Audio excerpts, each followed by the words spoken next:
Hello friends, so today in this video I am covering the 5 best repeat sentences which I have taken from the APEUni application for the practice or PTE. Okay, so let's head on the first.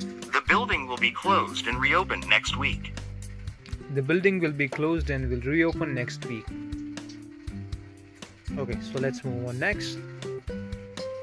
Items can be found on the bottom floor of the library. Items can be found on the bottom floor of the library.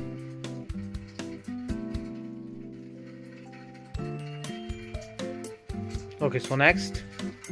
The library is downstairs on the east of the building. The library is downstairs on the east of the building. Okay, so next.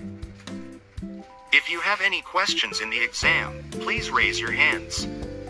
If you have any questions in the exam, please raise your hands. That was good. Next. Your car can park in the building behind the medical center. Your car can park in the building behind the medical center.